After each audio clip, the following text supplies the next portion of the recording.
Hi students, let's do our second drawing of a room with a window in the back wall.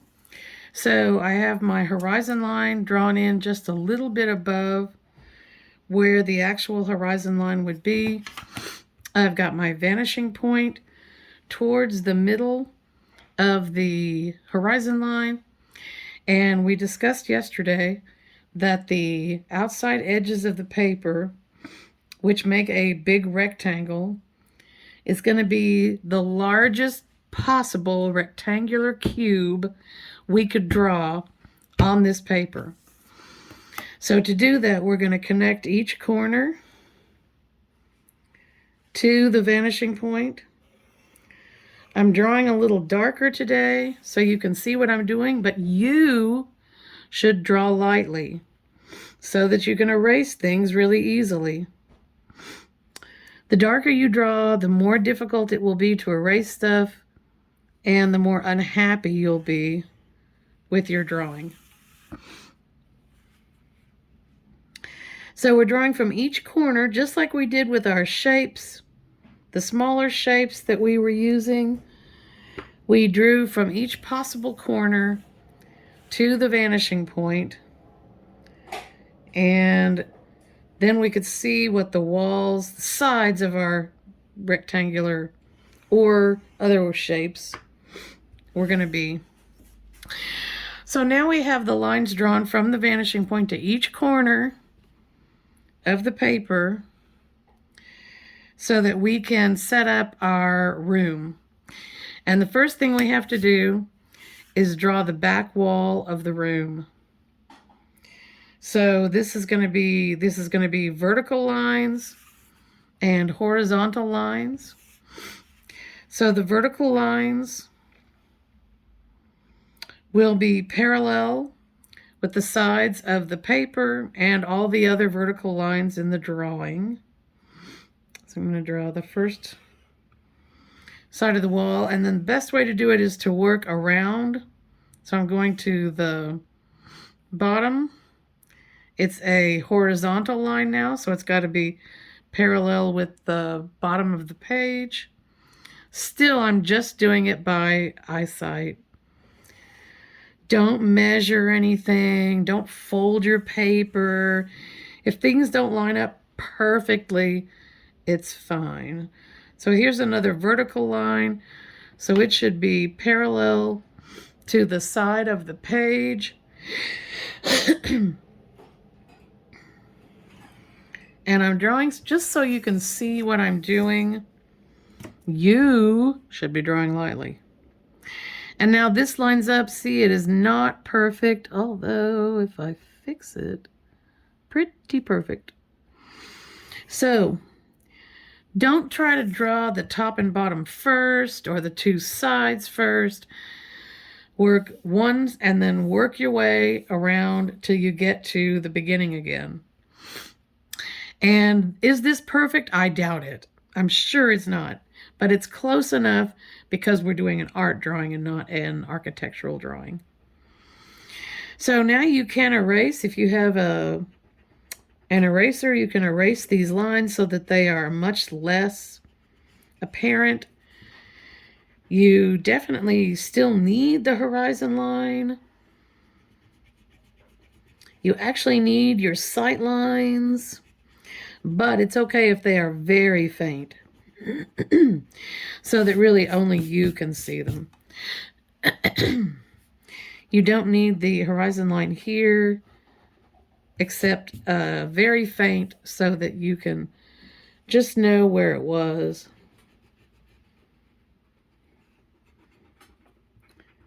So you can erase those, and they'll be very faint, and when you're doing the final drawing, you'll color over them. You won't even notice that they're there. If you draw lightly, you should be drawing lightly. So now you should see the back wall here. This is possibly a little bit large for the back wall, but as long as you're drawing this size or maybe a little bit smaller, you're good. Not a whole lot smaller than this, and I would think not bigger than this, because I do want for you to draw a some lines on the side, on the, let's see. Let's put some lines on the floor right now. So these are lines coming from the vanishing point. I'm rotating my ruler around. Hopefully you still have a ruler. A lot of them got broken yesterday.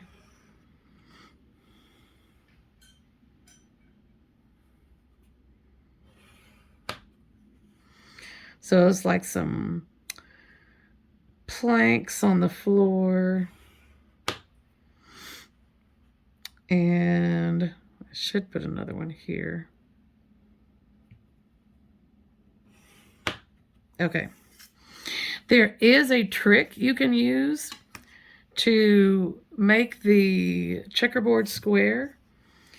You draw a line from this corner of the floor really lightly to this corner of the floor. And then you use those lines to figure out where the checkerboard should be. Wherever that line hits a floor line, first hits a floor line, you draw a line. Wherever it hits right here. And this gives you that going away in space look. So that you have the squares on the floor look like they're going back in space away from you. They're going away from you in space. So here, I think I'm not keeping everything straight. Okay. And last one, yay.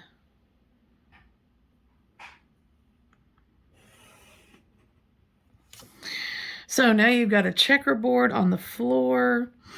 You can draw a line from the vanishing point on one side of the wall and put a door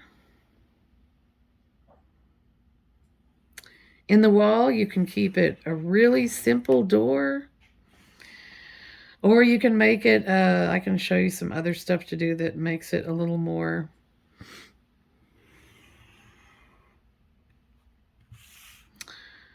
you can put a little line here and put like a frame on the door. But you don't have to do this stuff. Then you draw another line from the vanishing point to show where, actually you need a straight line right across here. And that's where you would draw the line from the vanishing point. To put a top, like a frame, inside frame, that this wall has a width. And so there's wall width there. And then this line would continue here as like you're going into another part of the room. To put a window or a picture on the wall, just draw a line. Start with a line on the wall. I'm trying to draw dark so you can see. You should be drawing lightly. And then the top and bottom will come off the vanishing point. And you can let it go off the page here like it's a big picture or another window. And it's so big it's going off the page. Then you can draw the window in the back wall, which will just be a rectangle or a square. You don't have to follow the sight lines because it is in perspective because it is small. So because we drew the back wall in and it's smaller than the outside wall, then this is in perspective. These horizontal lines to make the bottom and top.